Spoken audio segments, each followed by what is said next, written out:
Hey, welcome to this week's episode. Now, before we dive in, I am hosting a three-part workshop series for small business owners called Operation Vacation. And I'm going to show you how you can prepare your small business for a real vacation so that you can unplug and not stress about the wheels falling off of the bus while you're away. The workshop series is starting this Thursday at 11 a.m. and it is completely free. The replays will also be available for a limited time after each workshop in case you cannot attend live. So if you want to join me for that workshop series, head over to ilonkaras.com/Operation Vacation to reserve your spot. Okay, so here is the topic for today. In a recent group coaching call inside of my program, The Effortless CEO, one of my clients made a statement that raised my eyebrow a little bit. She said, it's not about the money. Now, she was saying this because she believes that her business serves a deeper purpose than just making money and supporting her lifestyle. And this is true. Her business does make an impact. It creates positive change. And it is about so much more than just generating revenue. However, this statement is also shining a light on how we as women think and act when it comes to money. Now, without realizing it, it really speaks to our beliefs around money and how we are holding ourselves back from the abundance and the money that we want and deserve as women. So this is also not the first time that this actual statement has come up in my coaching containers. This is actually very common. Many women say this, and it's especially those women who really want to make the world a better place, right? So once we dig into this statement a little bit, you are going to be fascinated by the underlying things that are actually happening that you might not be aware of. So it's not about the money.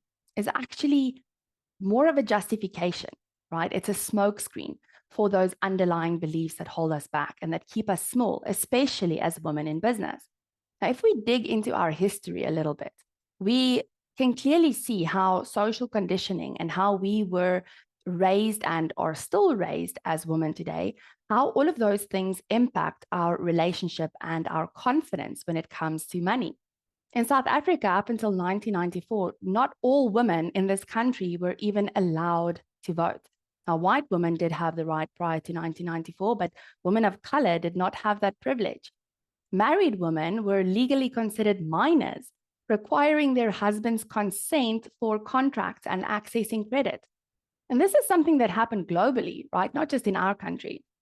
Women are still, to this day, paid on average 28% less than men. Now, if you go to a restaurant for dinner, it is still very common for the bowl to be placed in front of the man, right? Now, regardless of where you stand in terms of your opinion on this, it is obvious that we were raised in a certain way as women, and all the gender inequalities that we are still living today, that we still feel the effect of today, has had a profound impact on how we think about and deal with money. We have been taught that, whether this is consciously or unconsciously, that we cannot be trusted with money, right? And so we doubt our capabilities. We don't trust ourselves.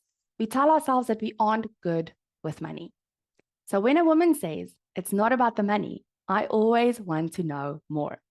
And as we investigate this belief, we can clearly see how it is actually playing out in their business and their finances, and how everything is about the money and how much money actually has control over them versus them having control over money. So let's look at this belief. It's not about the money, and let's unpack it a little bit. What we are in essence saying when we say something like it isn't about the money is that money doesn't matter. It's not important. So we discount it, right? And how this shows up in your business, maybe you don't set financial goals for your business, right? Maybe you spend money unintentionally, maybe even justifying your spending by saying things like, you know what, I deserve to have this. I worked so hard for this thing. Maybe you undercharge for your services.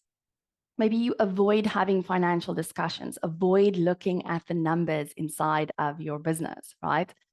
Now, a lot of it is coming from a deeper belief that wanting money, having money is somehow wrong, that it makes us greedy, right? That if we want more money, it means that we don't care about people. And this is something that really inhibits our growth. It actually stops us from making the kind of impact we want to make and are capable of making. Money is undeniably a part of business, right? So it deserves our attention. Money is a very useful tool, and having more of it will amplify your ability to serve people at a higher level. It will open doors for you to step into a new level of growth and contribution. So we need to stop telling ourselves that it's not about the money. If we care about our businesses, our clients, if we care about our country and the economy, if leaving a legacy is important to us, if making a difference matters, the money should matter as well. So, how do we shift this mindset, right? Firstly, by giving money the attention it deserves, right? So, pay attention how you talk to yourself when it comes to money. What do you say to yourself? What are you telling yourself all the time as it relates to money? Are you saying something like, I'm not good with money? The first thing that I always say to people is question that belief, start questioning it, right? So, how might this not be true? Because the more we question our beliefs around money, making money, managing money, the more we will empower ourselves and see that money doesn't discriminate. It doesn't care whether you are a man or a woman. It is available to all of us. We simply need to believe that we deserve as much of it as we want. So I want to challenge you a little bit this week, right? I want you to go and schedule a date with yourself to look at your money, to look at the numbers inside of your business, to get comfortable with those numbers, right? To get your head out of the sand and to start taking control of your money.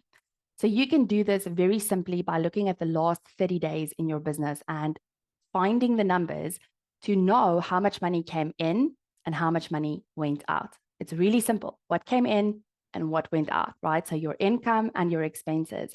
And then you can take it a little bit deeper by actually asking yourself, what am I making this mean about me as the business owner, right? What am I telling myself about that difference? Maybe there is a loss. Maybe there's a massive profit. I don't know.